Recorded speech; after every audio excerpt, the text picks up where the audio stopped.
can't do it. Okay. We'll do it live. Okay. No. We'll do it live. F it. Do it live. I'll write it and we'll do it live. Thing sucks. Here we go. Welcome into another edition of the Daily Puck Drop. It is Monday, May 19th. How's everybody doing? We got a great show for you today. We got the Mariners. They're red hot after that disaster of a homestand. They beat the tar out of the Padres. Little Scottie Scheffler's back on top of the golf world. Bill Krueger is back on a Monday. Old school baseball. We'll catch up with Bill a little bit later in the program. We'll give you a preview of the sports bit coming up later as well. And, of course, we wrap up every edition of the Daily Punch Drop with, Hey, What the Puck? Of course, you can watch and listen to this show live. If you're doing it right now, you're like, well, duh. But for those who watch and listen to it later, they're like, oh, you go live? Yes, we go live every day at 10 a.m. on Twitter and YouTube. If you'd like to stream and watch the fine program, just search Puck Sports. Also, if you'd like to listen to it, Puck Sports mobile app. You can listen to the show just on your phone or in Apple CarPlay. Download the Puck Sports mobile app from the Google Play Store for Android users and the App Store for iOS users. Now, for those who are watching and listening live, in case you miss anything, go back later and watch everything as well. YouTube is Puck Sports. Everything, we put up everything up there. The Daily Punch up every single day. And sometimes we put up just, we highlight certain features every single week there as well. Please hit the like button, subscribe, leave comments, try to get to as many as you possibly can. And, of course, the podcasts are out there, your normal platforms, Apple, Spotify, Amazon Music, wherever you find your wonderful podcasts. All right, we're broadcasting from the Limbeck Lumber Studios. They got free deliveries, everything from house packages, whole house packages to homeowner DIY projects. Largest stock moldings in the Northwest. Old school service, 1930. They've been doing business there in Ballard. Give them a call for all your lumber needs. They're going to take care of you, a firm handshake and a smile. And they keep track of all of their orders old school with paper, no computers. Very old school. 206-782-3487. Visit them online at limbecklumber.com. Follow me on all the social media platforms, Puck Sports, again on Twitter and on Blue Sky and Instagram, Puck_sports there on TikTok. And of course, you can find everything up at pucksports.com. Fabulous website in which you can go there and become a Puck's Posse member. Just $5 a month is all it costs you. You get access to all the content we do free and the bonus extra material like the sports pit that comes out on Mondays, our new feature with Mitch Unfiltered, Mitch Levy, that comes out on Thursdays. Of course, MLB Insider Ryan Divish on Wednesdays. And now we produce the Graz with Gas Take 5 podcast that comes out later today as well. Okay, that's it. That's what we got. Now joining us, he's a big superstar. I mean, the man is sought after from many, many podcast hosts. From Mitch Unfiltered to Rooftop Joe. Ladies and gentlemen, from Bend, Oregon, it is one and only the go-to guy, Jim Moore, who was brought to you by... Hey, Puck, I'm brought to you by a Clean Streak professional window and exterior cleaning service out of Oak Harbor, Washington, proudly serving Island and Skagit counties for more than 10 years. Brian Turner is a great guy, and he does great work. So does his crew. I mean, his crew is unbelievable. They'll clean your roof, unclog your gutters. They'll pressure wash your driveway and your patio. They'll even wash your windows. They'll walk the dog when they're there if you ask them to. Say, Brian, my dog, I got a Labradoodle. You know, I should have gotten a Labrador, but I got this, kind of half-ass breed over here. Can you walk the dog for me? Brian Turner will say yes to anything you want him to do. And get this, between now and the end of May, come on now. Come on, I'm begging you. I'm on my knees now. I'm begging. I'm trying to give away $50. I will personally give you $50 when you hire a Clean Streak to do a job for you. So get a free estimate. Call 360-395-5748 or visit acleanstreak.com. That's acleanstreak.com, 360-395-5748. I will Venmo you $50. Right now, I have $0 in my Venmo account, but that will change. All right? Okay. So no one has taken you up on the offer. No. Can you imagine? I'm trying to give out $50. Huh? Well, that's too bad. Hey, by the way, look at this new setup I got going here. It's wonderful. It's You it's see great. that?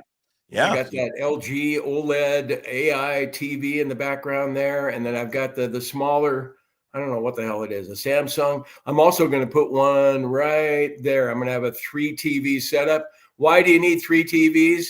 Because on college football Saturdays, you need 3 TVs. And yesterday it was nice having 2 TVs because I could watch the Mariners on the big screen.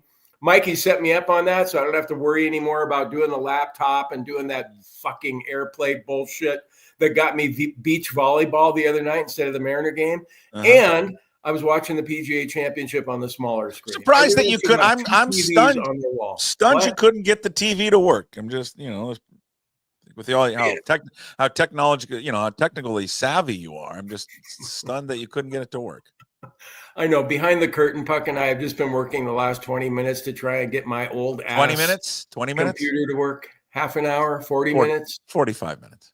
I swear, look at this thing. I've got like the latest microphone. Look, the green light's on and everything. I've got the headphones.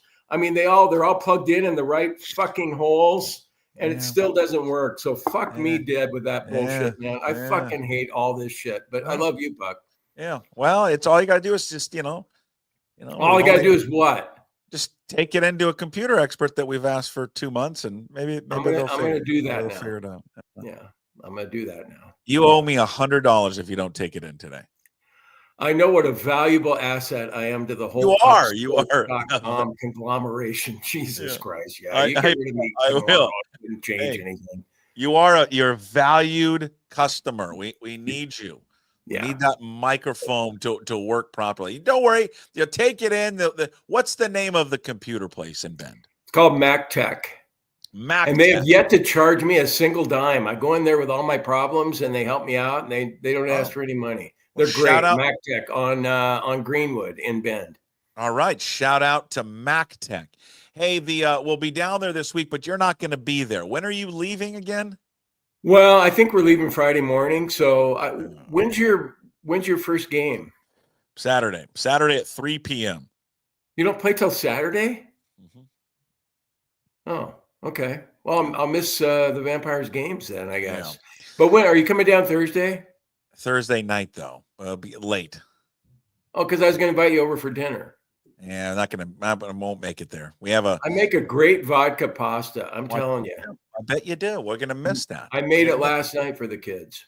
Yeah. So why are you leaving? I mean, you've only known about that we're coming down for 6 months, and then you decided to leave this weekend. Yeah. Well, that was the main reason I did it. It's because I don't miss you that much. Okay. I don't need to see you. God, is it just me? Is your beard getting grayer? I mean, it seems like it's getting grayer overnight. It's getting grayer. Yeah. I mean, I'm no one to talk. I mean, look at that. So why did you decide to leave, knowing for 6 months that we were coming down here for this tournament? I don't want to leave. This weekend we're going to leave. I don't want to leave. These people in Boise, this kid that we've known all his life, he's 21 years old and he's getting married. Shouldn't somebody have talked him out of that? No one should get married at 21. So you're going to a wedding. Yeah, and Mikey and Stevie are they're tri best men, TRI, which means he couldn't decide on a best man, solo, single best man, so he went with 3 of them. Okay. And they're all kids that grew up together in the Renton Highlands. Right. Do you like this kid? I love this kid. You like the parents?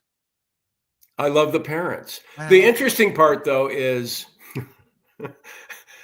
they're Mormons. And I have nothing against Mormons. It kind of sounds like you do, but go ahead. No, I don't. But the reason I'm bringing it up is that they have 4 kids, and Nate is kind of the black sheep Mormon kid. Oh, where he's not really all in on the Mormon thing. Is he a Jack Mormon? I'm wondering how this wedding's going to go as far as alcohol is involved. Well, there's going to be no alcohol. Well, that's what I would think. But, the groomsmen are going to get whiskey in their room, and the bridesmaids are going to have champagne in their room.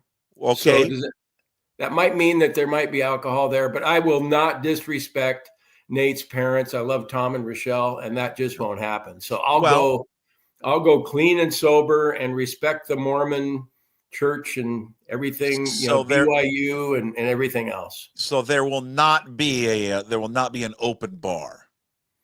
I don't know that for sure, but I do know there are plans by some of the kids to maybe smuggle some booze in, like they're going to a football game or something. Boy, sounds like a fun wedding. Can't wait to hear about this.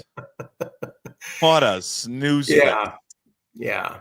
And then they're getting married on my anniversary day, May 25th. Yeah, it'll Wonderful. be 24 years of wedded bliss with one Kathy Moore. Yeah. How great has it been for the 24 years?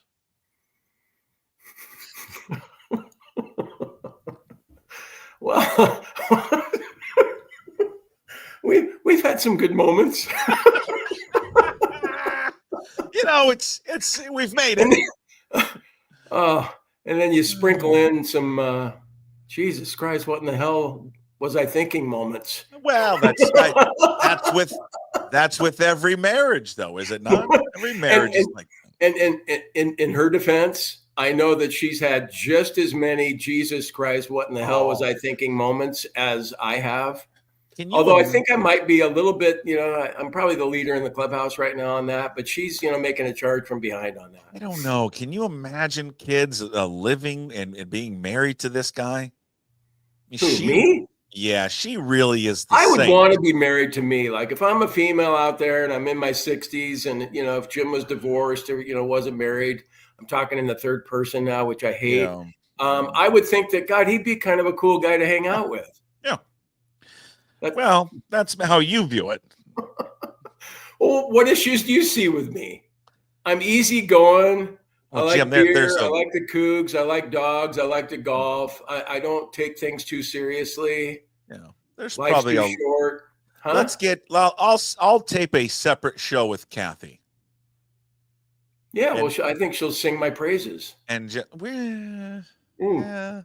I guarantee today she would not, though.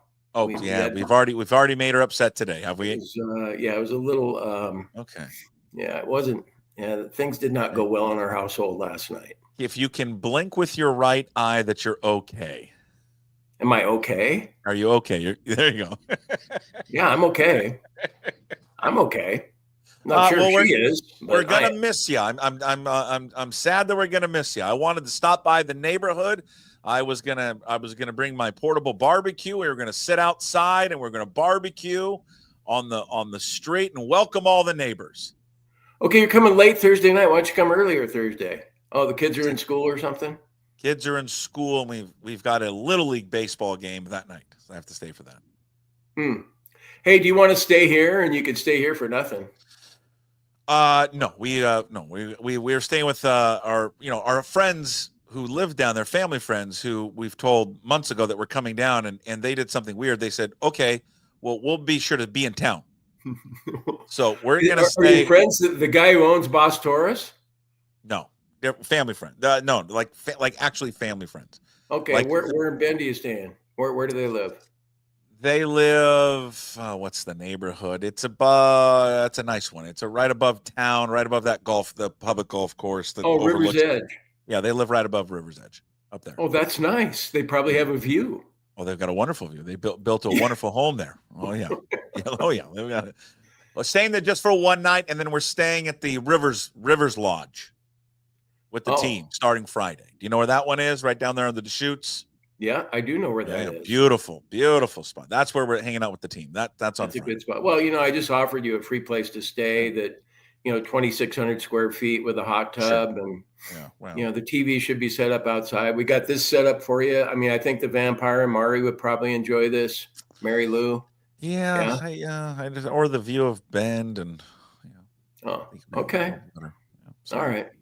Well, I'm actually, in all seriousness, I'm bummed out. I can't see. Well, I'm not that bummed out. I can't see you, but I wanted to go to the Vampires games. Would have loved it. Yeah. Would have loved it. We're playing it. Where are we playing? You're going to tell me from Bend. I could look this up on my phone, but you can probably tell me where it's at. I think our first game is not actually in Bend. It's in Redmond. Oh, okay. So I got to figure out exactly where that's at. This is going to be. You'll drive through Redmond to get here. Well, yeah, I know. Yeah, I know that. We're playing some team from Newburgh, Oregon. Where are we playing? We're playing. I'll take Newberg and give you 8.5 runs. I don't appreciate that. I don't think you need to be an asshole. You don't appreciate that. What, you want 9.5? Yeah, give me 10.5 and we have a deal. Hey, they were betting on. I heard on this show the 10-run rule. The Vampires team. Hey, I don't like it. Newberg doesn't know what's coming for him. Newberg is they're in some big time trouble coming up this weekend. Yeah. Where so is you're playing at Redmond on Saturday? You got 2 games Saturday, don't you? Just one. Just and then one. And then like 3 on Sunday. I don't know why. And then let's make sure that the team from Seattle gets home at what, midnight? Well, that's the thing. The kids have to go to school Monday morning. Oh, wait a minute. No, it's Memorial Day. Yes, but we play in all likelihood at 5:00 on Monday. Oh, American Legion Park. Do you know where that's at? No. Okay, that's where we're playing. Well, you're going to play at 5:00 on Monday? Well, there's a chance we will. But we're staying. We're not leaving till Tuesday. But we're good. We're good. But I know some families have to leave right after Tuesday. Well, I'll be back. I'll be back Monday. You'll be back Monday. I'll be first light Tuesday. I'm out. Got to drive back. Well, see, it sounds like you don't really want to see me. I did. I thought we plans months ago. We were going to take you out to dinner. My computer issues, and you've decided instead of seeing your good friend, you've decided to go to a wedding in which there will be serving no alcohol. That sounds like punishment, not fun. Yeah. Well, no, I'm sure it'll be beautiful. I love the fiance, the girl who's getting married to Nate, because she loves River. I mean, she absolutely loves River, and I do too. Anybody who loves River is my kind of person. There you go. You can't go wrong with anyone that doesn't love River. All right, we got Mariners. We got to get to. Didn't see that coming. The sweep. Nice transition there, by the way. Well, I don't know. No one. I'll be honest with you. So many people have turned this off to hear about a fucking Mormon wedding this weekend that I think people are like. God, I didn't say anything about you. Use the F word in front of Mormon. That wasn't very cool. Oh, I think they'll be using it a lot this weekend. Don't you think? Okay. Hey, I want you to pull up next to one of these people at the wedding and be like, "Hey, are you wearing the funny underwear right now?" Huh? Hey, you got it on right now. Hey, do you miss coffee? And what was it like going to college?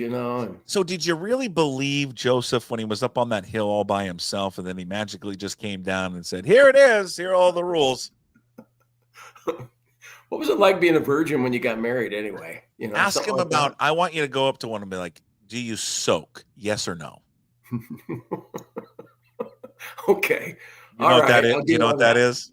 No, I don't. Okay, just ask him. I laughed because I thought I should have laughed there. Was that appropriate? It is funny, but I want you to ask him. Just like, hey, who so maybe during the speech, just tip your, hey, I want to congratulate everyone here and to the soakers in the room. Okay, what is it? I can't be the only one who doesn't know that. I don't know. I'm not going to describe it here. Why? Because I'm not going to. After the show, after you're done, I want you to look it up, and then you can. What am I looking up? Soakers. Just look up Mormons and soaking. Okay. And then you'll see what I'm talking about. All right. I'll look it up. You want to talk Mariners? You want to talk Scottie Scheffler?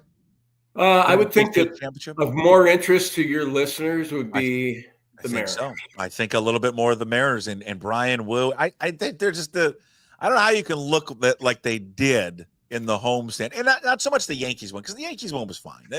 You lose 2 out of 3 to the Yankees. They easily could have taken 2 out of 3 of New York. The surprise is obviously getting swept by Toronto. But to go into that environment in which that is probably the best home field, we don't talk home field advantage a lot in baseball. That's more football. But that is probably the best home field advantage that anybody in Major League Baseball has. And you hold that offense and that team to 3 runs. 3 total. And didn't they win their first 10 games at home?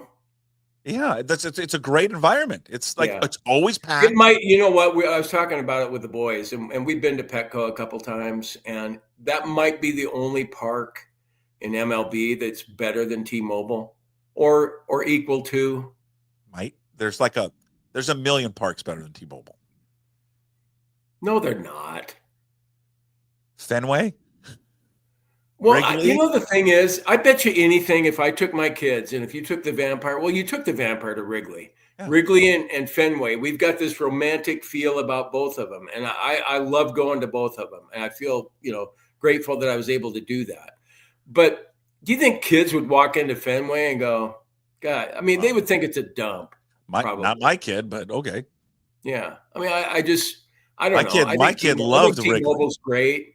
There's a lot of things about the Mariners I don't like, but I mean, T-Mobile is not one of them. I love the park. I just don't. I don't think it's the best one in baseball. But you think Petco's better than Well, I haven't been inside it. I have only been outside of it, so I can't speak to it inside of it. I'm just saying the ones that I've been to, but I've been to most of the old ones. I mean, I would take them over T-Mobile. Yeah. Okay. And I like. T-Mobile is great. It's fine, but I'm just saying in terms of the atmosphere, like there's been no environment in baseball this year that's better than that environment in San Diego. I mean, it's packed every night. And it's a party. Yeah, well, and they had to have been. I mean, I kept thinking about Padre fans and relating them to the Mariner fans. And by the way, I've had it up to here. Even wait, can you see me up to here? Even up to here. Even up to here with this Vetter Cup. Every time you turn around, Vetter Cup this, Vetter Cup that. God, it's fucking stupid. No one gives a shit about the Vetter Cup. Okay, no one cares. Fun little thing, huh?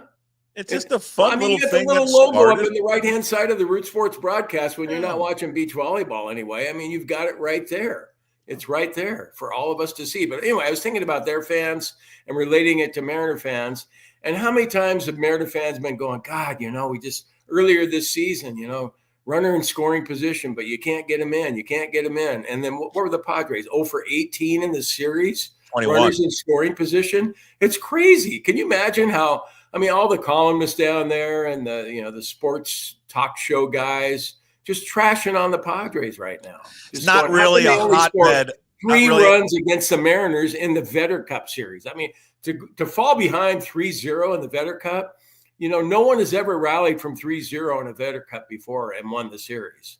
In fact, it's not possible this year because the Padres are only going to play 3 more games here, so it can only be a tie for them. I told you I'm getting closer to my expiration date. I told you that. And your pause there indicated that, yeah, Jim might be right about that. Well, expiration date of what? You're not like saying shit on a podcast and talking on the radio and that kind of thing. First of all, I just laughed when we were saying, these sports columnists and sports talk show hosts in San Diego are taking them apart. I mean, I don't even. Don't you think? They don't even have it. I don't think they have a sports radio station in San Diego, nor do they have a paper. Nor do they have a paper down there. Yeah, Brian Long, the guy I used to work for at 710. I don't know. He's program director down there. I just don't think San Diego's a hotbed of hot sports takes. Or how about, here's the thing too. In LA, with the Angels sweeping the Dodgers, sure. I mean, the Dodgers are probably getting picked apart. And it leads me to believe that if the Angels can beat the Dodgers in a 3-game series or sweep the series, maybe the Mariners could beat the Dodgers in the World Series. What do you think? There you go. That's the positive outlook you got to have. I know. I feel like Egan all of a sudden. Yeah, so you have a positive outlook. Yeah. Well, here's something that you don't know because you follow baseball, but not too closely. Pitching and defense wins. Oh God, really? That's impressive. If you knew anything about the sport, you would know that. People sit there and right now they could be listening to Mark James on KJR or Bump and Stacy on 710 because they hadn't thought of that. And yet you did. You offered them something that they can't get on those, the regular terrestrial radio stations. You give them something different. Pitching and defense. That was impressive. First down.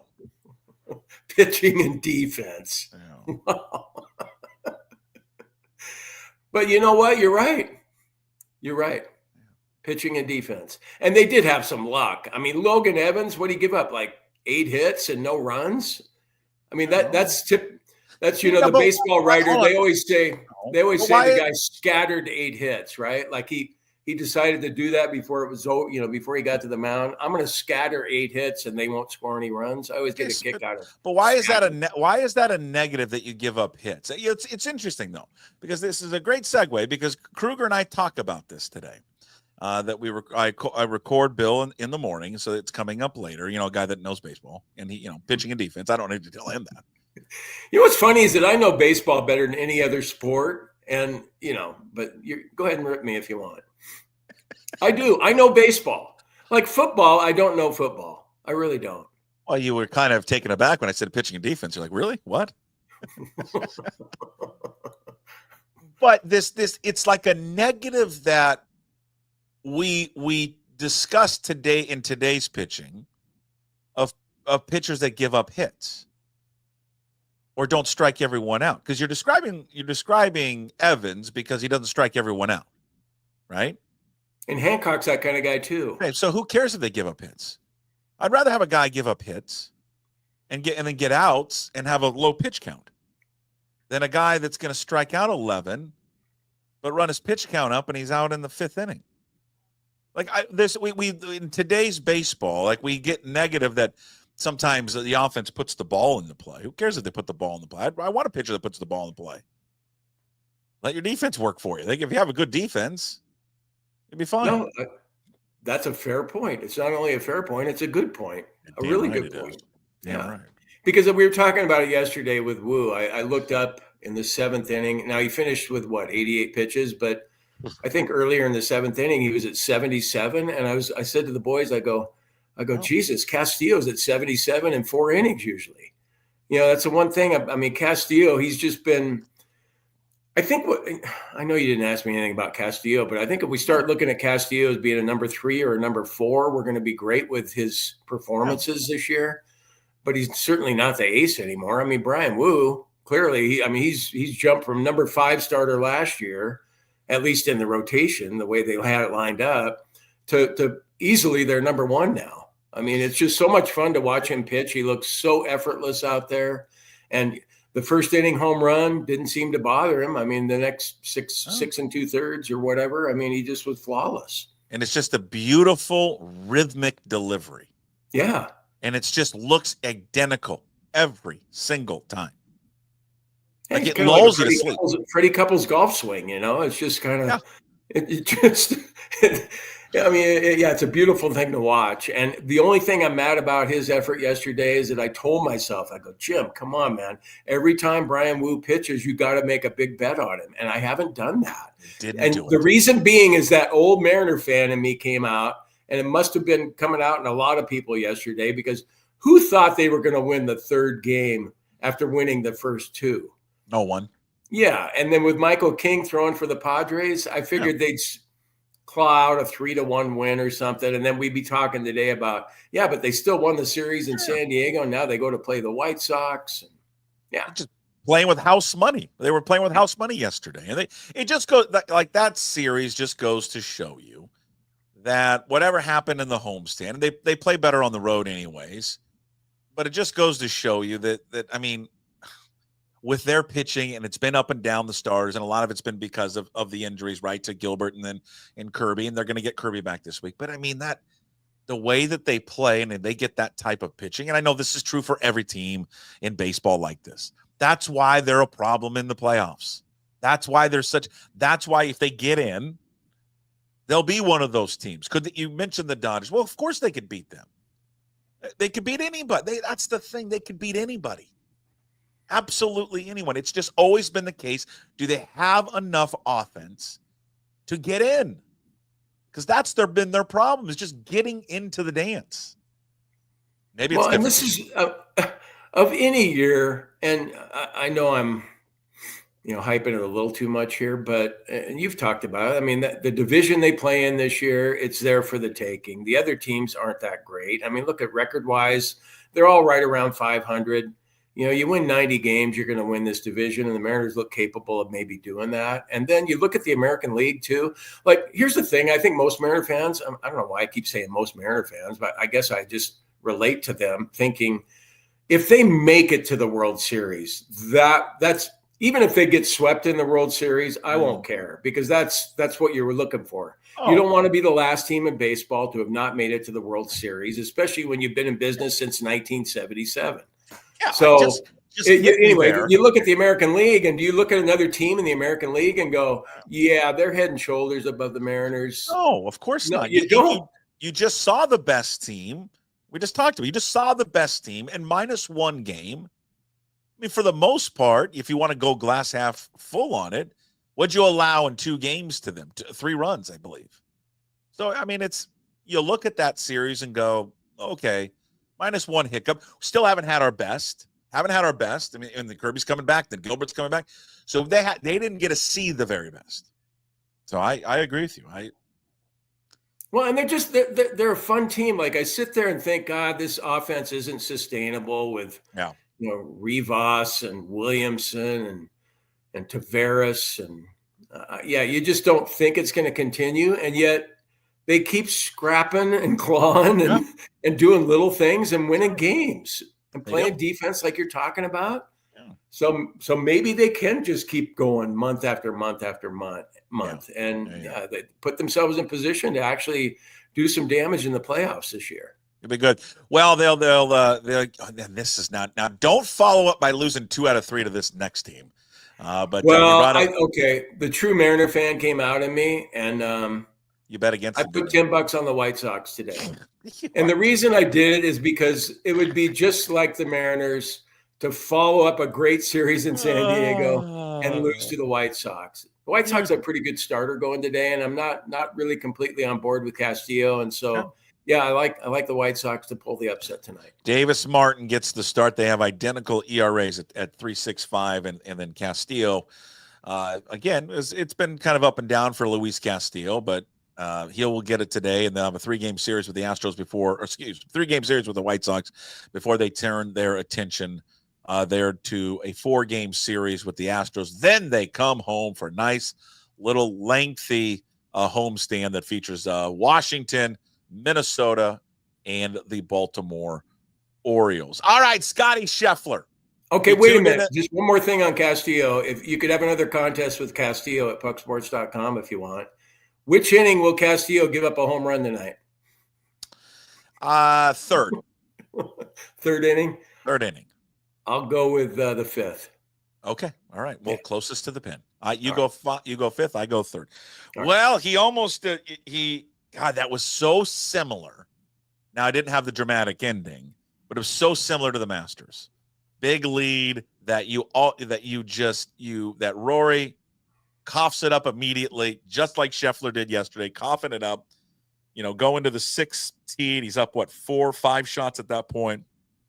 Back-to-back bogeys. Rahm's on a tear. Rahm has been, completely absent from any of the majors since going to Live. And then all of a sudden he gets on a heater. They head to the back 9, the 10th, and then all of a sudden they're tied. And you're like, oh my God, here we go. We're going to have 2 of, the real greats in the game. One that's been there for the last few years. One that was there, then took, how much, $600 million, decided to jump to Live and hasn't been heard from since then.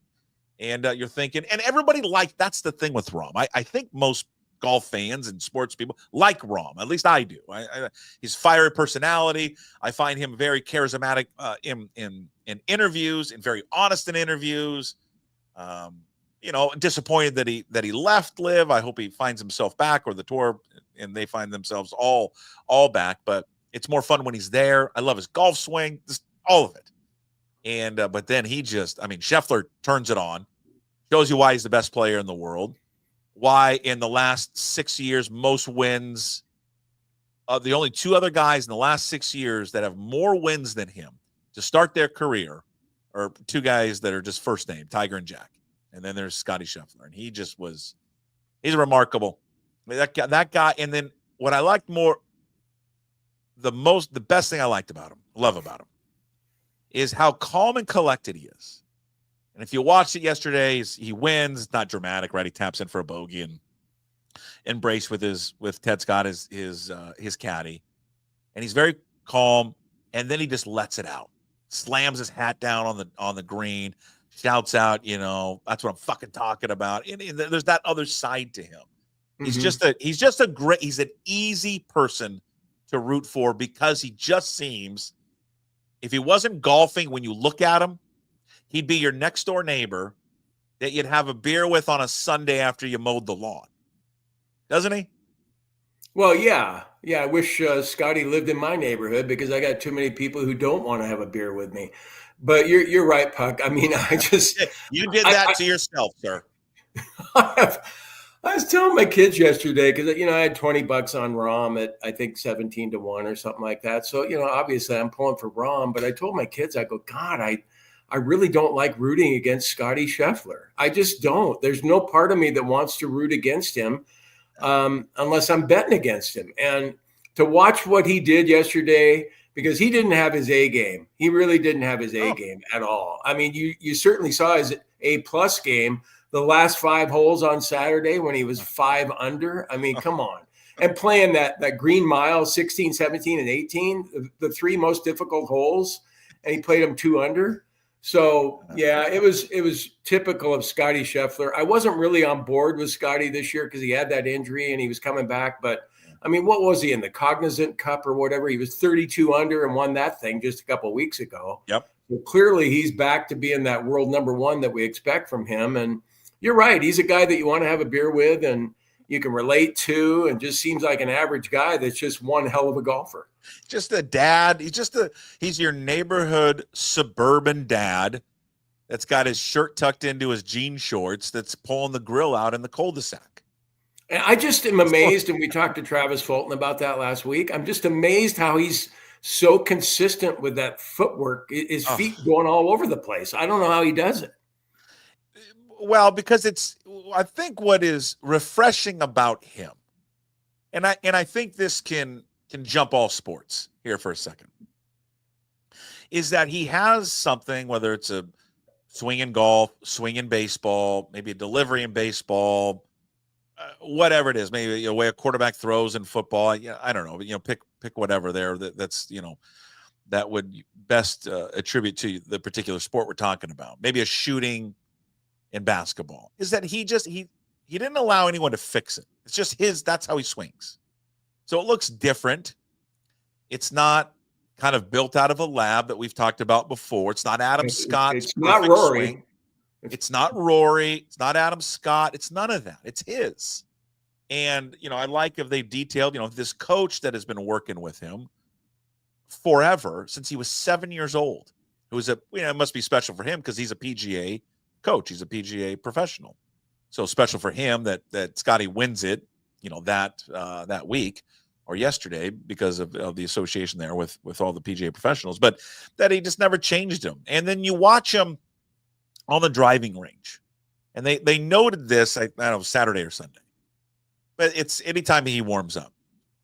None of the TrackMan shit, none of the stupid devices that all these dorks put on their clubs or around their waist. There's no aiming sticks. He just goes up there and he hits the ball. And I can't remember who noted it, but they said it was Chambly. I think it was Brandon Chambly on Live From. They just sit there and they watch with their eyes and they listen to the sound of the ball coming off the club. And then that's all you need to really know. Not all the the stuff that like DeChambeau has got. He's very much a throwback player, which is kind of cool to watch. Well, yeah. I mean, you expect him to win the U.S. Open. You expect him to win the Open over in England or wherever the hell it is this year. So, no, it was fun to watch. And I also appreciated Jon Rahm. You mentioned him, and he tied for the lead at one point. And I was with you. I thought maybe he was going to overtake him, and it was going to be strange to see Scottie lose because he's never lost after having a 54-hole lead before. But Rahm's comments afterwards were terrific, talking about God. And, I appreciate, too, you talk about Rahm being a fiery guy, and he is. That's what we know him for, or in the past anyway. But he seems to have put that behind him a little bit. I mean, guys like Tyrrell Hatton, they still blow up. But Rahm didn't seem to do that yesterday. The old Jon Rahm 5 or 6 years ago, if he collapsed the way he did down the stretch, would have just been going, ape shit nutball. Yeah. But he didn't do that yesterday. And then post round, talking to the media, just saying, "Hey man, I'm pretty lucky. I play golf for a living. Yeah. And he has perspective as he's gotten older. And Well, he's got am I 600. Am I embarrassed by the way I played down the stretch? Yeah.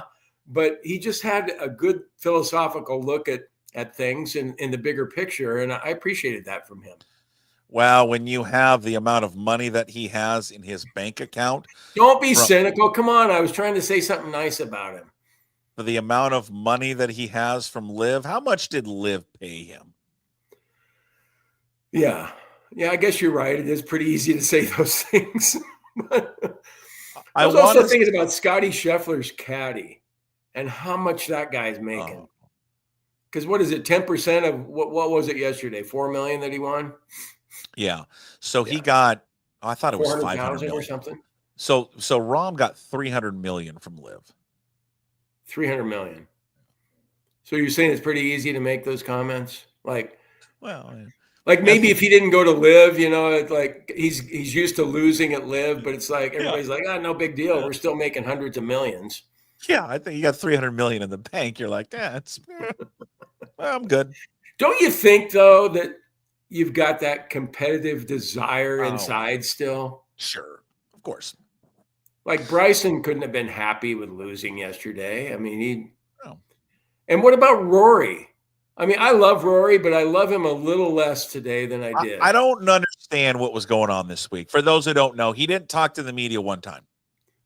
I don't know what's going on. That's just weird.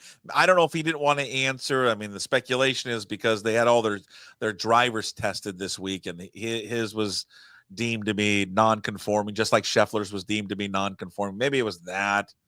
I don't know. It's very odd that he didn't talk one single time. Do you think it's just us in the media that's bothered by that? Well, but it's weird though. It's you get one day, which he did at the Masters, and then he came back and talked, but I don't know. I don't know what else is. Well, he should know that after completing the career Grand Slam, and then this is the first major tournament after that even if he shot 85, people would want to talk to him about what happened. And it was a disappointing performance by him this week. I mean, he was struggling to make the cut for a while on Friday. Yeah. It's interesting. So, but whatever. Now they move on to the U.S. Open. I love the U.S. Open. You sounded distracted there. I was reading. You lost your train of thought. I did. I was right. You just kind of made up some words to fill the awkward silence there. Is that what you did? You know me so well. And this is why I shouldn't read an email while I'm listening to you. I think you're thinking, God, I got to get to Krueger here pretty soon and let Jim go. And well, yeah, because I can sense. I got to get to the sports pit and hey, what the puck, and you look distracted. Hey, shout out to the Ballard High School, Ballard Beaver baseball. You'll love this because you love high school baseball. Congratulations! They won the Metro Championship this past weekend, defeating the sweatshirt that you're wearing right now. West Seattle took down West Seattle this weekend in a fine baseball game. They've won the Metro Championship for the first time since 1994. It's been 31 years. And here's the cool thing. You'll love this because this is the year of Ballard High School. Okay. The B on the hat that I'm wearing. We've detailed the fabulous gymnastics team that claimed the first ever state title for the school, first ever Seattle public school to win the gymnastics state title. Well, and your kid won floor X. And she won the floor exercise. Yes, she did. We've got Ballard softball and Ballard baseball have each won the Metro Championship this year. First time they've ever done that in school history. So they swept Metros. They're both one of the favorites to win the 3A championship. So they begin that quest, I believe, this weekend. And as I just detailed, it was the first Metro Championship for Ballard High School since 1994. And it's a great group of kids. This is what you'll love because I'm, of course, part of the Ballard Little League. It's like the entire team, like 80, I want to say it's like 80%, 85% is Ballard Little League. That's awesome. On the high school team. So it's really cool. Really cool. It's, a lot of the kids and kind of the same thing as for the softball team as well. But yeah, 2-1 victory over West Seattle. And It's pretty cool. I want to give them a shout out. So shout out to all the players and all the coaching staff, and they'll begin their quest this Saturday. I believe playing at one of the finest ballparks in our state. You love it. You played there probably many, many times. Old Bannerwood Park. Bannerwood Park. Great. God, that's a great. Oh man, great spot. I love watching games there. Such a great spot. God, I miss my kids playing ball. I do. If you have kids that are still playing ball, just enjoy every minute. Enjoy every single minute. We didn't get any help from our friends in Denver as they completely fell apart in Game 7 against Oklahoma City. And now Oklahoma City moves on to face the T-Wolves tomorrow in Game 1 of the Western Conference Finals. And there's been so much talk here, and I don't know how people feel here in Seattle. I just know I can't see them win. It's gonna really twist the knife for me further and further deeper into my fat stomach if they win this whole thing. And I'll be honest with you, they're the best team left. And it's not even, they've been the best team all year. Well, that's what I was going to say, Puck. And you know me, I don't follow it. Yeah. But just based on the 4 teams that are left, it's not even close. Far and away the best. It's not even close. I mean, they've been the best team all year. And here's my problem with them too. They're not only the best team, Jim, they embody, the players, everything that you love about team sports. They share the ball, play defense. But all supportive of each other. There are no egos. They, the cliche, they play the game the right way. They play the game the right way. They do everything right. Everything. Okay, let me guess. They're probably young too, so this could be the start of. Yes, they're all young. Every one of them. You could be talking about like a real dynasty that's about to explode, and it's been building and building and building and building. And the GM Sam Presti, who was here when they left, is the best executive in sports. They're one of these teams in which, even though SGA is the best player on the team, he doesn't carry himself that way. It's one of these teams. What was the old moniker? Was it the A's or the Yankees? The 27 players, 27 cabs thing. I can't remember which team that was, but they're not that. It's one of these things where they all do everything together. They hang out. It's very much like a high school team is how they act. Like Chet Holmgren last year got his number retired by his high school team when they were playing Minnesota. The entire team went to it. I mean, you don't see that in professional sports, right? So it's hard for you to dislike them. Well, they're just so likable, and they just play. You watch them play, and it's the effort, right? NBA players get knocked for one. I think it's unfounded, but people say it because they don't watch the game. They don't play defense anymore. They do, but this team in particular, they are in your shit from the second that ball is thrown in the air. They are just fundamentally the whole package, just a great basketball team. And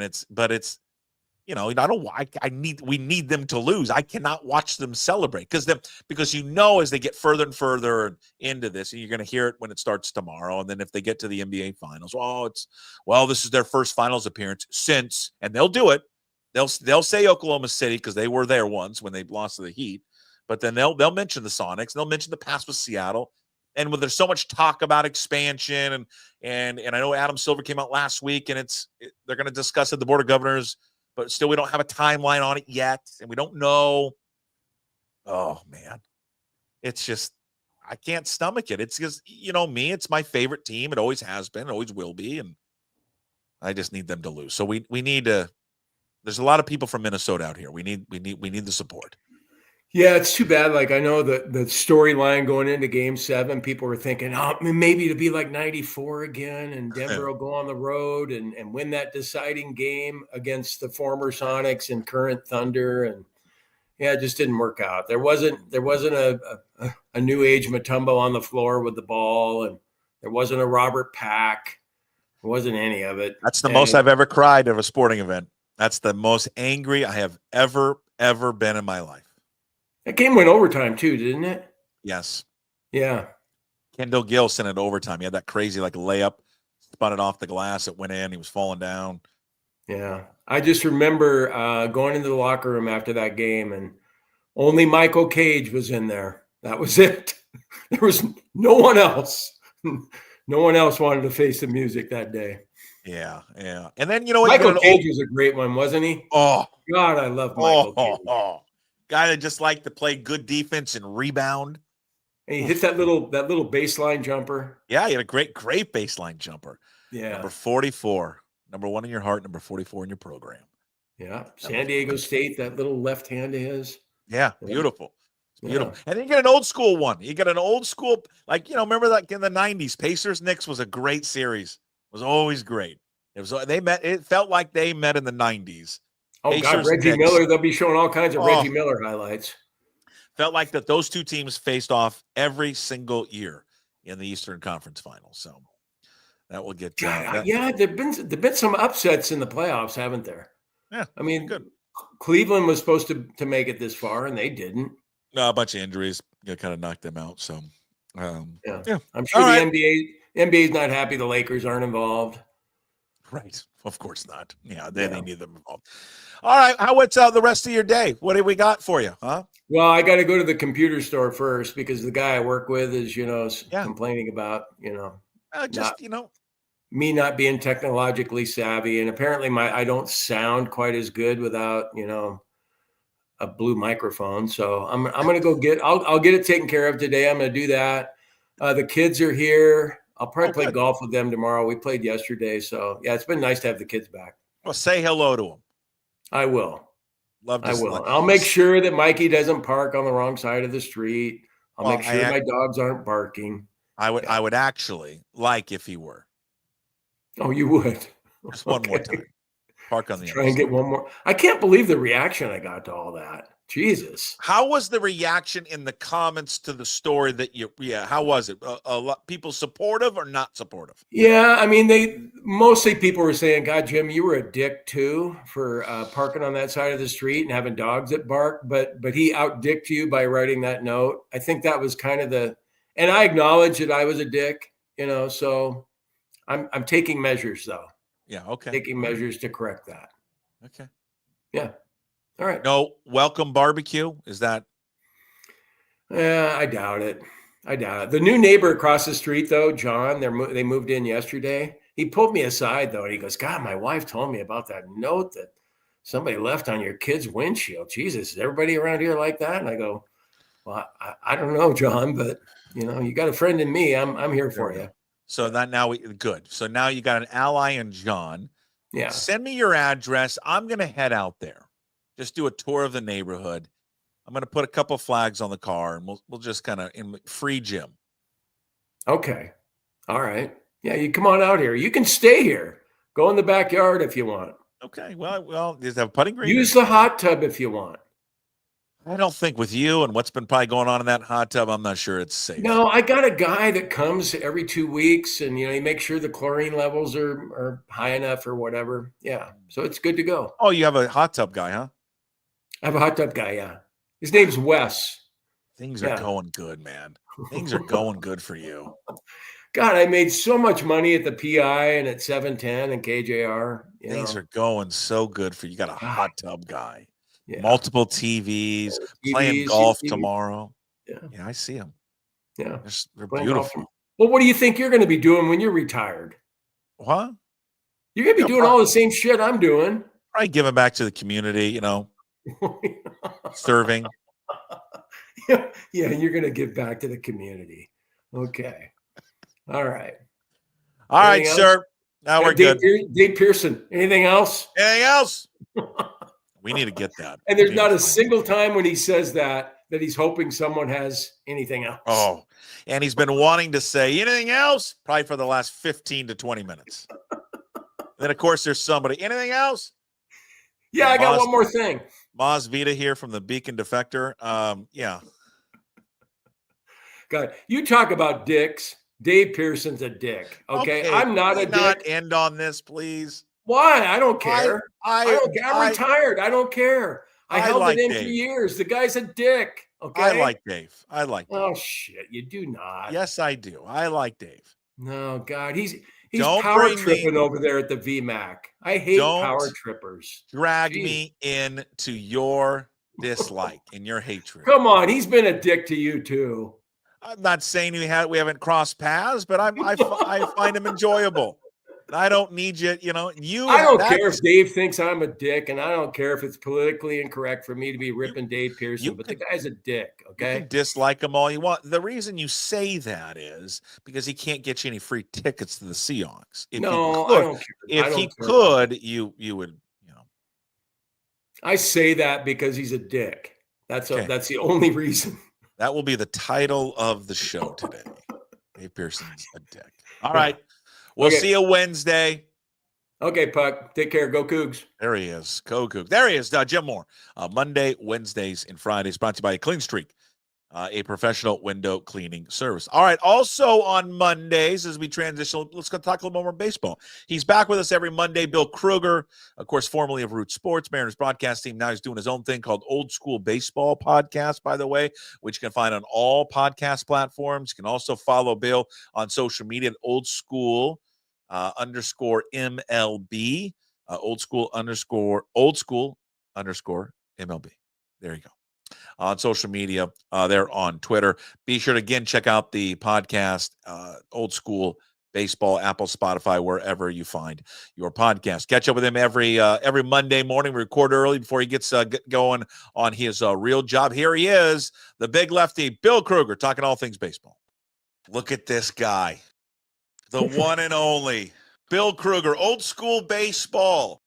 Follow on all your podcast platforms. It's available for you on your preferred podcast platform, Old School Baseball. Bill Krueger, we talk baseball every Monday with the big left-hander. You can follow him on social media at Old School _ MLB. 13 years in Major League Baseball, and he's back with us this week to talk Mariners. All right, for those who don't know, because we did this last week, but you got to tell the audience all the time what's going on. Tell everybody about the new venture you're going into. Talk about the Old School Baseball Podcast, and then also what you're doing on X with Old School _ MLB. So I'm just trying to get people to find and listen to me a little bit. I'm doing 2-minute segments on X pretty regularly during the week. Most certainly every series I'm getting some coverage. Some games during the week I'll be on after every game with some sort of synopsis of the game and an angle and opinion. And then on Spotify, I've just completed my second episode, which should upload, if that's the correct word, Jason, onto Spotify, which you can find the link on my X platform at Old School Baseball. And those are longer segments. The first one was about 20 minutes, and this next one will be a little bit more of not necessarily very specific about Mariner baseball. This one's going to be a little bit more about what is Old School Baseball. How do I arrive at that? What in my journey makes this relevant? And so that's what you're going to hear in the next episode, which should have been my first episode, but maybe I needed a producer like Jason Puckett to sort of help me through that. But anyways, I've kind of reset myself so people really understand what I'm trying to derive with Old School Baseball. Well, I love it. More baseball talk with you, the better. And Bill Krueger will be with us every Monday. And again, Old School Baseball is the podcast. Follow him on all the social media platforms as well. And X, primarily Old School _ MLB. All right. You're the expert. You make sense of it. How does the team go 1-5 on a homestand, then turn around and play probably their best series of the season, hold the San Diego team and an offense in that park to just 3 runs? And then sweep them? Make that make sense to me, sir. I think the Yankees are obviously, as we start to evaluate teams, they're a cut above.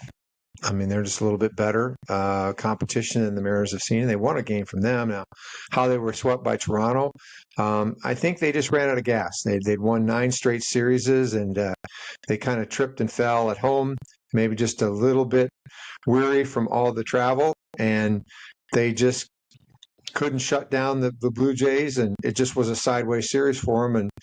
And the big thing is that they were able to salvage a game and end the losing streak at 4 games, which is really important because you're playing in the long stretch of games, trying to stay away from long losing streaks and try to win series. So, and the team is obviously swinging the bat better on the road. That's pretty clear. They're scoring, a run and a half or more, maybe 2 runs a game more on the road than they have been at home. They've been a very good road team. And that has been a factor for them because their pitching has been beat up, and it's still not quite where the club would like it to be. But they just went into San Diego and dominated them from the mound. I mean, there's just no question what happened there. They basically snuffed that right-hand hit lineup with right-handed power pitching, and their starting pitching was terrific. Let's get into. We could probably spend this entire segment, and I think you'd probably like to, about Bryan Woo. But he continues to be just dominant, Bill. 5-1 now on the year, ERA of 2.65. He's been their best pitcher. He goes 7 innings in the final game there on Sunday, allows 5 hits, 1 earned run, does not walk a batter, strikes out 5, and he does it on just 87 pitches. And now he's the only pitcher in baseball. This blows me away. If you would talk about Bryan Woo last year, the only pitcher in baseball to go at least 6 innings in every single start that they've made this year. His delivery, his overall makeup. I want to get into all of it. Let me just talk before we get into his delivery. Just what you have seen this year from him, and maybe the transformation from a year ago to what we see now. Well, I think he's become more polished. His usage of off speed the last few turns has been more noticeable. Slider and changeup, I think, are both becoming really good pitches for him. The sweeper, the slurve, whatever you want to call that pitch, is not necessarily. He's looking for something slower, and that's a dangerous pitch. He's got to be careful with that. Tatis hit a home run off of it, and wouldn't want to pick at a guy that doesn't give up any runs. But his composure has always been good. What's underrated about Bryan Woo, and if you look at great pitchers across the game for forever, they're great athletes. He's a great athlete. If you've seen him come off the mound and field his position, he's an athlete. He can make plays, and that kind of athleticism is why he can repeat so well in his delivery. He's very smooth. He's very much on time. He's very balanced. And yes, he has an unorthodox release point. He comes down low and kind of upshoots the baseball. It's not the way you're taught. It's a concern. He's had a couple of arm injuries. He probably can't go TJ again, and that would be bad. But we're not going to paint a glass half empty picture of him. He's been much healthier this year than he has been in his first couple years. And it's not a surprise because he's dominated baseball. It's just been he hasn't been able to pitch a lot. And so now you're seeing his ability to use 2 fastballs and move the ball around the strike zone and hit spots with his fastball you don't see it a lot because baseball has been teaching everybody to throw as hard as you can at the top of the line and spin the ball as hard as you can. And you're just pitching at the top and the bottom, the top at the bottom, and looking for swing and miss. Well, he gets his share of swing and miss, but he gets it in the strike zone. And that's why he can pitch with efficiency. And that's golden in this game. To eliminate a reliever or 2 in a game where you're playing this huge domino game with lots of risk on it, when you're running 5 guys into the game and trying to win, you're not going to always win all the time. He carries the game. I mean, 6 innings is carrying the game, but he's been past 6 on a few occasions. And in a game that nobody pitches 7 innings, that's a big deal. Is he old school to you? Do you talk about old school baseball, right? This is perfect for you. It feels like when you watch him pitch and listening to you just describe it, that there's a very old school approach to how he goes about it as a pitcher. I mean, I think anybody with a good arm that doesn't throw over 50% fastball, there's something wrong. There's something wrong. I'm telling you, a well-placed fastball is the best pitch in the game. Yeah. And, and it's unfortunate baseball has taught our young pitchers that swing and miss is the game. Swing and miss only matters at 2 strikes. Outside of that, it doesn't matter much. this idea that putting the ball in play makes you a weaker pitcher. I don't find any justification in that at all. I agree. You got great athletes that are well positioned, and if you can get a shorter pitch count and get somebody to put the ball in play, to me, I don't know how you cannot see that as an advantage. I just can't. And he has his share of the ability to get people out with beat them with 2 strikes. So to me, he's doing exactly what he's supposed to do. I'm just a big believer in that. I think defense plays a lot better when guys are throwing strikes and balls are being put in play. I really do. And I think every game that you add a reliever or 2 extra to a game, they're never going to be your best guys. They're never going to be as good as a starter. So you're taking risk. So big believer in that. Don't know why baseball doesn't believe in it. Don't know why they don't teach their starters. You're seeing slowly the trend changing. You hear the word 2-seam fastball a lot. Well, 2-seam fastball is a moving fastball, which allows you to do what? Pitch inside the strike zone, pitch down in the strike zone, not necessarily at the top. And we've seen how you get stung sometimes. We've watched Bryce Miller get stung. The playing at the top line is great. Swing and miss, swing and miss. It's great. It's wonderful. It's a strikeout. It's a whiff. I love that whiff percentage. But guess what else lives up there? The 3-run homer. That's where the 3-run homer lurks. Sure. And the 3-run homer is what is the death knell to pitching. So particularly in a game that doesn't score a lot of runs. In today's baseball, we don't score a ton. We hit what are we hitting now? 240 maybe? 240 as a league, across the game. Not great. Okay, I want to go back and touch on Woo's delivery and I want you to go a little bit more in depth on the arm slot and why it could present a problem, because it is very different and there's a deception to it. Here's what I like about when I watch Bryan Woo pitch. He is so repeatable. It reminds me, and I know a lot of pitchers are like this, but for some reason, the way that his whole setup and his motion and his delivery, it looks the same every time. You're a basketball fan, so you'll understand this. It reminds me of someone that is a really, really good free throw shooter, and they've got the same exact routine every time. They never deviate every time, and that's what he reminds me of.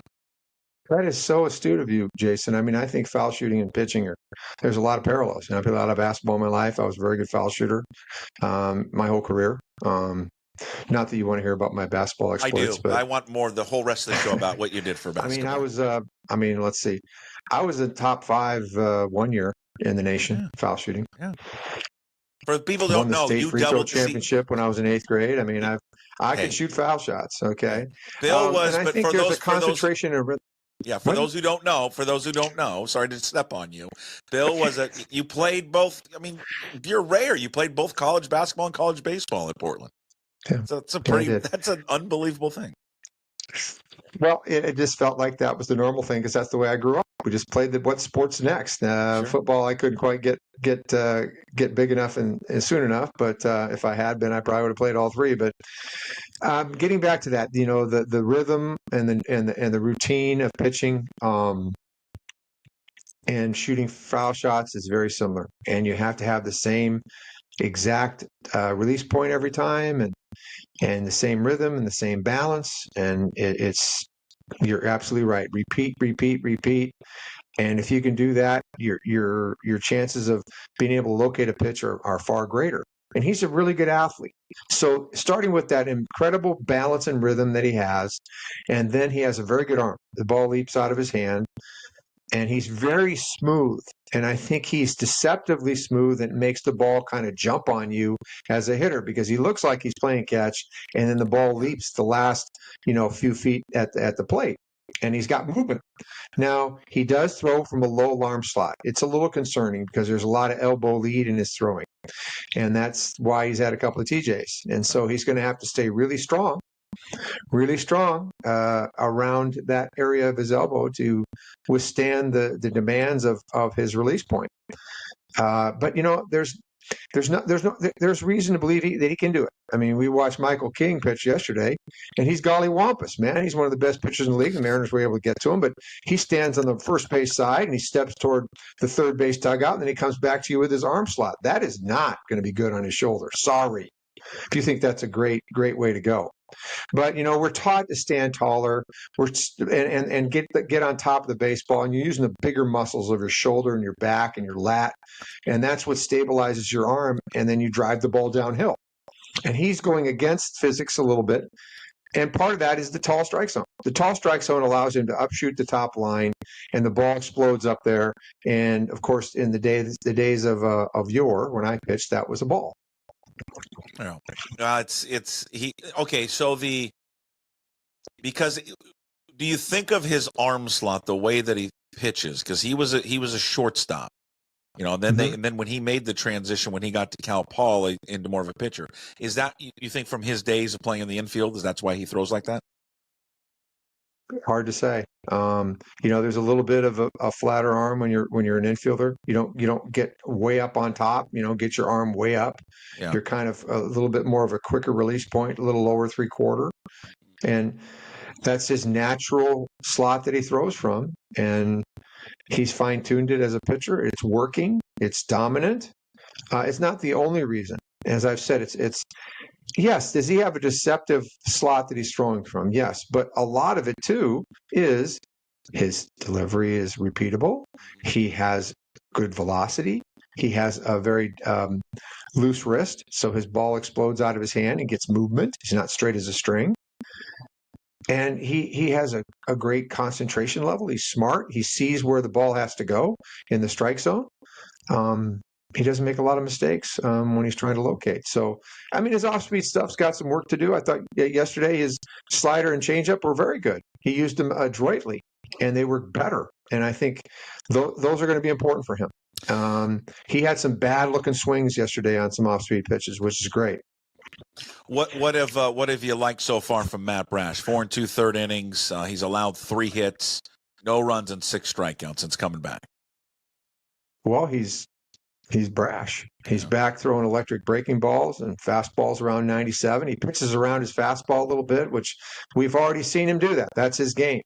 And he kind of comes at you with the kitchen sink. He's skinny and not big, but he gets a lot of leverage out of his body, kind of like a Lincecum, I would say, a little bit like our local guy, wiry and rubbery, and just the ball just jumps. And he has great his fingers are very dexterous, so that's what allows him to really spin the baseball, because he can really spin the baseball. And in short bursts, he's a tough guy. He's a tough guy for. And the other thing that was interesting is he got some swing and miss on it. He threw a changeup in his last performance and got a swing and miss from a left-hander. And that just obviously went into the scouts' books. Everybody's got to see that now. You got to be aware of changeup. So. I kind of hoped I would see a little more polish coming off of Tommy John. Okay. Hey, just a little bit more balanced, a little more straight to the plate, a little bit more fastball command.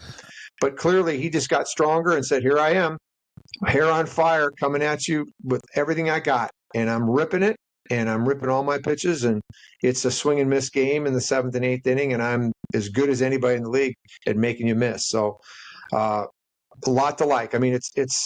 They're treading carefully, and understandably so. They're not pitching them in consecutive games, and they got away with it. They had the start with Hancock, and I don't know if we're going to talk about that, but they gambled a little bit and won that ball game where they pulled Hancock when you only given up 1 run in the 5th inning, and played the 1-card matchup because they only have 1 left-hander. So he decided to use them right there, because it's 2 things. Spire is your left-hander, and Spire is your 7th inning, or 8th inning. So gamble, and then left with Munoz to get an inning and a third. So that was a gamble, and it worked. I think which he had kind of stayed they're going to away have to from. find another left-handed pitcher.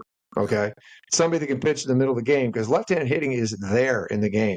And if Saucedo can't do it, they need to go to the market and find a left-handed pitcher.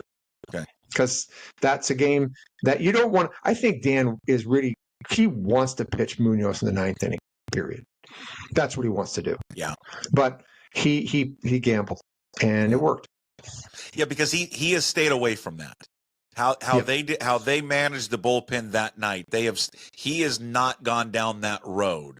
That was more of a Scott Service thing previous years. Dan has not done that. Dan, you're right. Dan has been again, old school baseball, has kept his closer in for the ninth inning. So that was a change for him.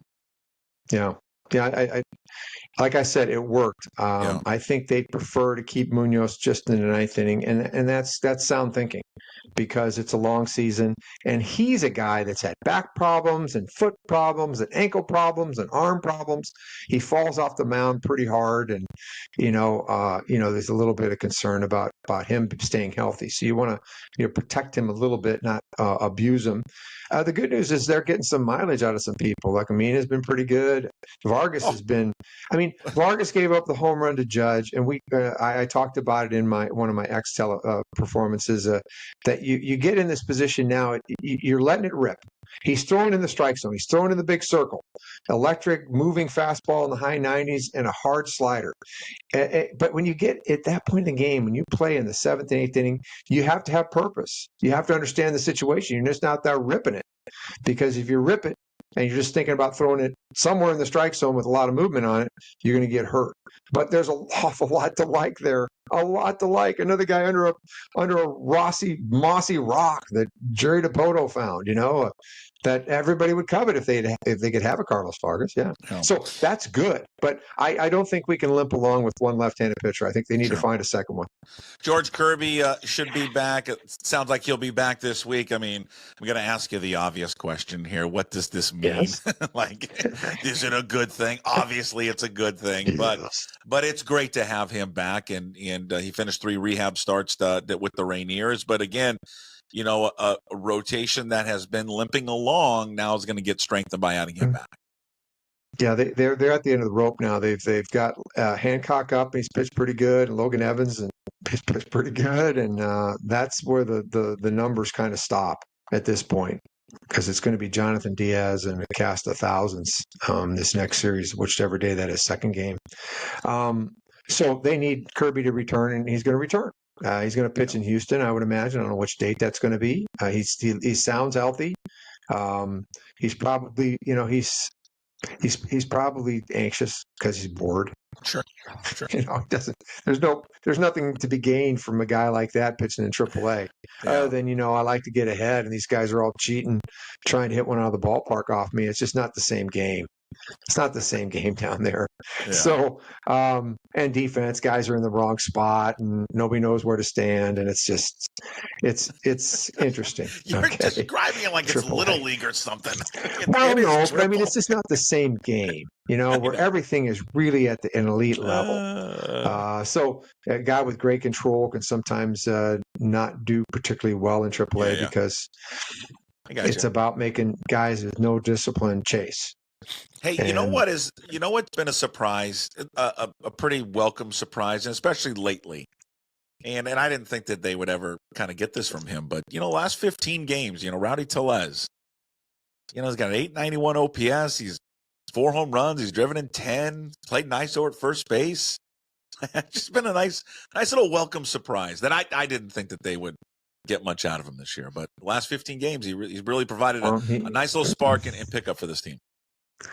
Well, I guess good scouting, a guy that has had a resume that's had some troubles the last couple of years, but has had some production in his career.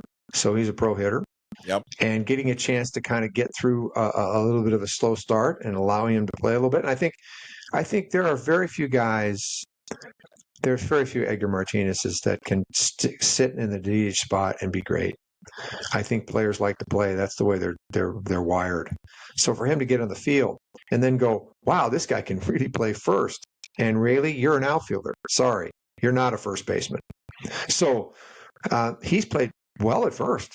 I mean, he's played well. And you know what? People understand it too. Big target matters. Mm-hmm. It does. Ty France is a nice player, small target. This guy's big.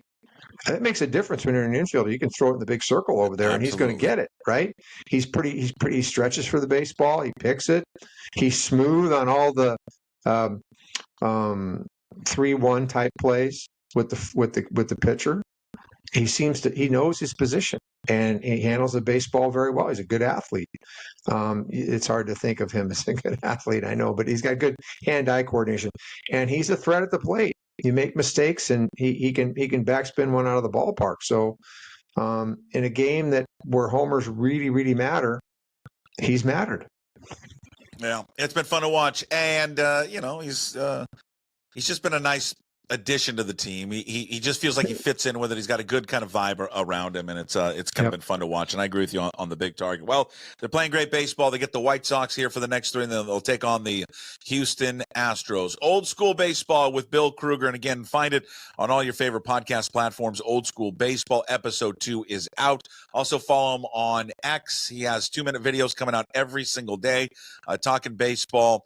Old School _MLB. The man is an expert. 13 years dominating Major League Baseball. He was a dominating power forward at the University of Portland, free throw shooting, rebounding, and I'm told set the record at the University of Portland for the amount of makes on the old mic and drill. With the black Converse high tops, man. Love the mic and drill. Nothing better than the mic and drill. You're the best, Bill. We'll see you next week. Thank you, sir. All right. Thanks, Jason. There he is, Bill Krueger with us, Old School Baseball Podcast host. Again, Old School _MLB on X/Twitter. Find all of his 2-minute videos there. And be sure to check out the Old School Baseball Podcast on Spotify, Apple, wherever you find your podcast. Bill Krueger with us every single Monday, talking Mariners baseball. Another edition of the Sports Pit will come out later this afternoon. Sit down with Steve Sandmeyer and Matt Stretch Johnson. And I don't know where the conversation will take us. But that, of course, available for Puck's Posse members. If you're not a member, sign up today, just $5 a month. Also get a discount if you sign up for a year. Your support supports all of what we do, what I do here at pucksports.com, all the free content we provide, daily puck drop, Bill Krueger, everything we do every single day, plus VIP and bonus shows as well. Our little gesture to you to sign up, you get more. So you get more with the Sports Pit with Sandmeyer and Stretch, again, coming out later today. MLB Insider Show with Ryan Divish on Wednesdays. You also get Mitchie the Kid, episode 3 this Thursday.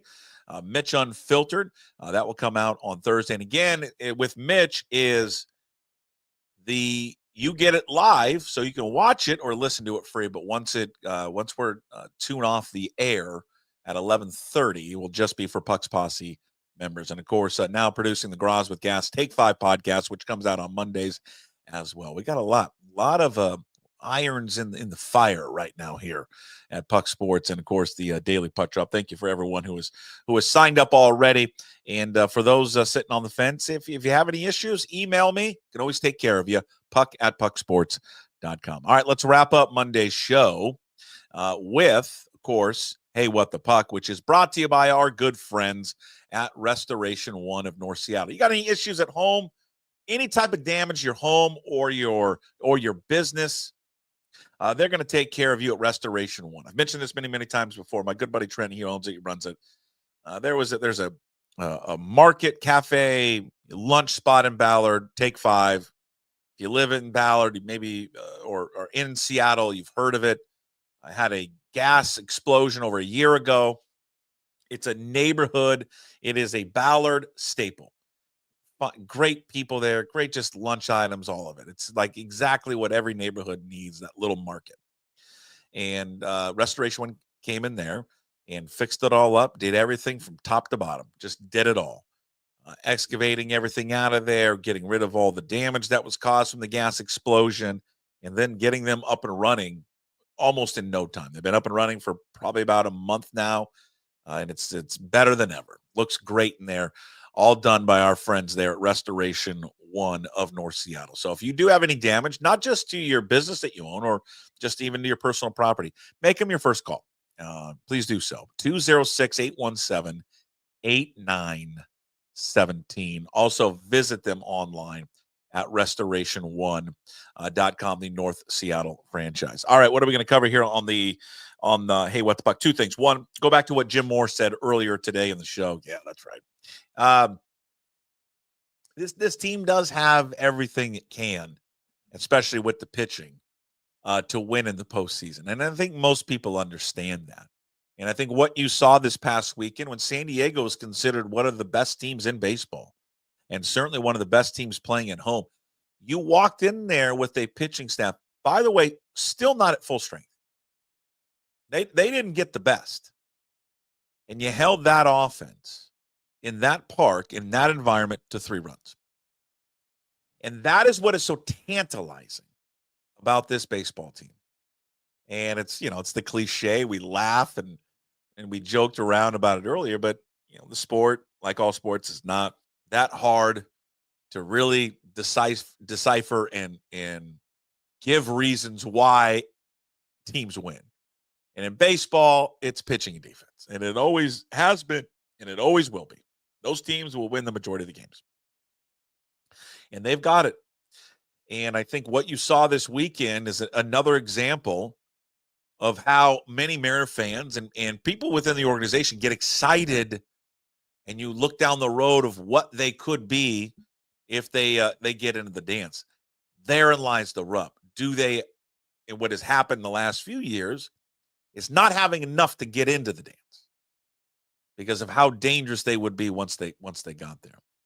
Is this different now? Is it different that this is the team that can probably get in, win enough games in the regular season? Because in the regular season, you got to win a different way.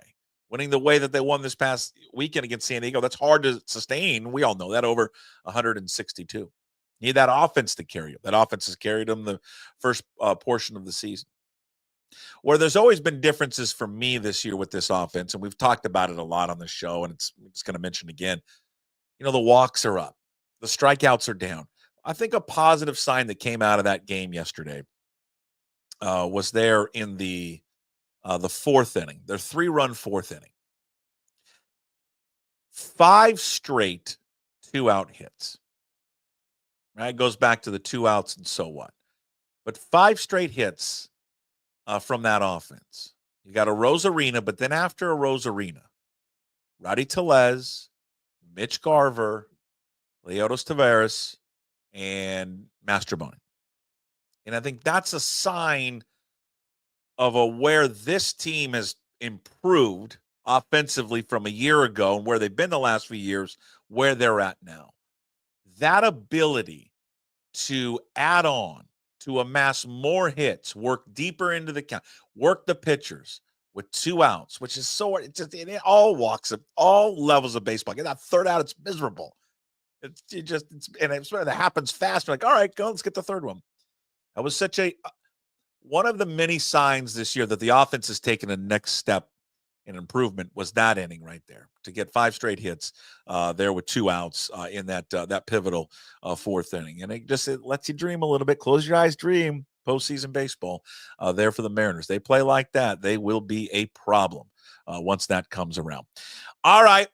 That's it for Monday's show, by the way. Oh, coming up on tomorrow's show on Tuesday, I'm not going to get to it now. I got to let the standings sort itself out. I'll give you an update on the Puck the Picker Majors Pool, our season-long golf contest with a grand prize that goes to Gamble Sands.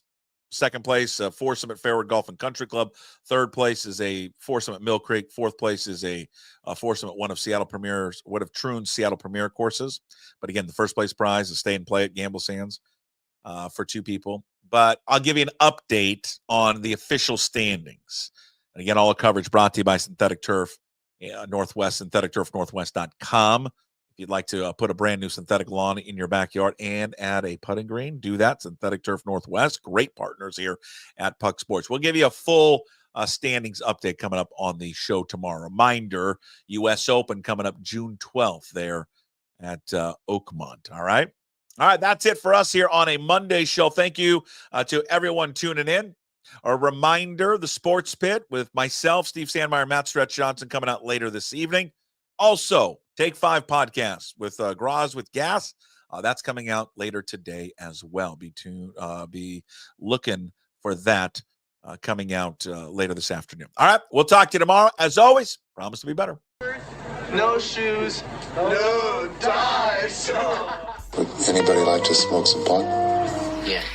I was born to love you. I was born to love you. lick your face. I was born to rub you, but you were born to rub me first. What do you need my address for? We'd like to send out a mailer. Mother of mercy, I don't speak Japanese!